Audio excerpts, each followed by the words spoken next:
Okay, I just finished watching Spider-Man No Way Home. I watched it via Jack Sparrow recording on his phone. Just don't question what just said, just stick with me. And this will be a spoiler-free review. I promise it won't spoil the ending, whatever it is.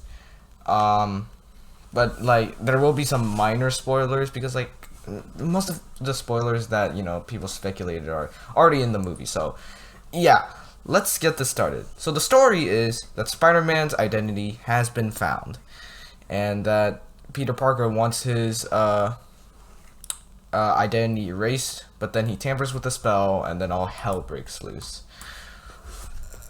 The story, it's similar to Spider-Verse, Spider-Man Into the Spider-Verse, but it's like when it comes to like how it's actually played out, it's like very different, and like very like executed differently. Um, Spoiler, like here be this will be like a bit of a spoiler, but um, in Spider Verse, like Peter is already living his life well until like multiple Spider-Mans appear out of nowhere. And here, it's all hell, and then more hell breaks loose. That's kind of what it's trying to say here. So the story is overall really solid, and and it's still basic without overcomplicating itself. The only problem I will have is that there is some exposition here and there, classic Marvel, but like, it'll be fine. As for characters, Tom Holland, I think here was the best he has ever been. I think the last time he was like this great was either in like Infinity War, because in Endgame and Far From Home he didn't do that much, and Civil War was good. He was good in Civil War. He was fine in Homecoming, and he was like really good in Infinity War, and Endgame and Far From Home was just eh. But No Way Home took it up to a notch because it actually gave Peter some drama to deal with. Uh, a bit of a spoiler, but somebody dies in this movie, Peter actually goes through like emotional trauma. It's actually it's like a very emotional scene, and that's what I really like about what the director and writers did, is that they gave Peter some drama to deal with, and like I actually highly commend that, because Far From Home and Homecoming didn't have much drama, but in here he's actually dealing with the death. If you Before you say, oh, Iron Man and Far From Home, he kind of got over it pretty well, but in here May's death has scarred him. But to be honest, that's kind of like a missed opportunity, because if you can have if you can have Peter cry for May and like for like several minutes, then like you can do the same for Stark. Okay. All right. And then as for the other characters, let's get started with Ned and MJ, played by Zen. Actually, I don't know. So Ned was fine. He was better here than he was in the other movies, but I wouldn't consider him like good, like great or anything like that. And as for MJ, she was also pretty good here. Yeah, pretty good. So like they're serviceable as side characters. And as for Doctor Strange, well, he's out of the movie for like a couple of minutes. It's actually pretty hilarious how they do it. And as for the villains of the story, well, they're pretty good as well. Remember how Dr. Octopus and Green Goblin died? It actually tells us why they came back. It's like due to like this fault, like they were sent here before they died.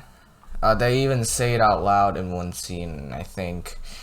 And the and as for Lizard and Electro, they are much better this time because they actually have a good motivation. And like, I actually have to commend that because the Amazing Spider-Man the Amazing Spider-Man duo have very lackluster villain motivations, and in here, it's actually not that bad. I mean, I wouldn't say like top tier great, but like it's still good for like what it tried to go for. And and let me just say this as well. There are two people that you probably know that are going to be in the movie, but you probably know who I'm talking about. So I'm not going to say it. And for them, they're actually really funny in here. I'm not going to doubt that. All right. VFX action. The VFX for this movie are fantastic as always with Marvel.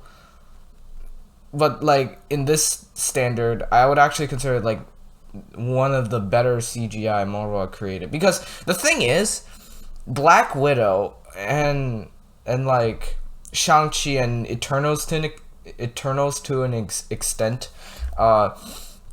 they made lackluster VFX a lot. They look really fake, and besides maybe Dr. Octopus's arms, the CGI looks like breathtakingly beautiful in this movie. And when the action, like for the action in Homecoming and Far From Home, I don't think there were many stakes to the action in those two films. They were very enjoyable and they had good choreography, and it was stakes, and like there was at least one scene that was stakes filled. Not all of them had high tension. This one, it has like 2 or 3 action scenes that are like high tension, because you actually get Peter injured very, very badly as well.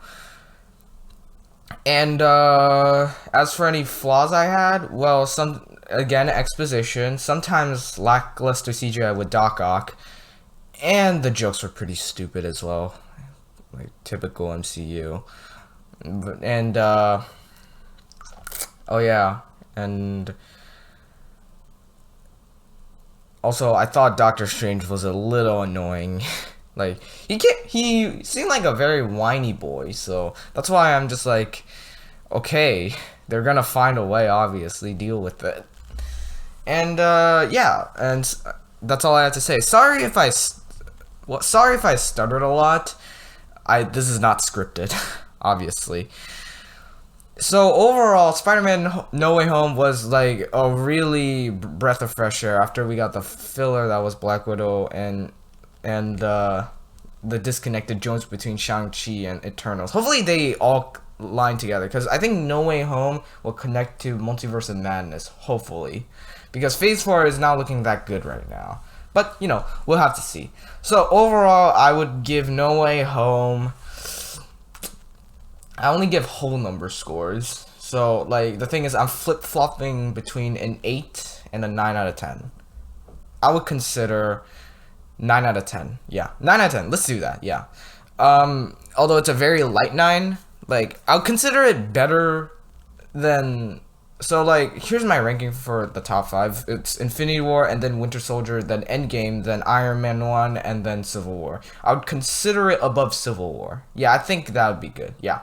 So, hope you guys enjoyed this video. I will promise to get more Godzilla content out of the way. And, yeah, have a nice day. Also, No Way Home is probably the best Spider-Man movie I've ever seen. Yeah, even better than Raimi's Spider-Man 2.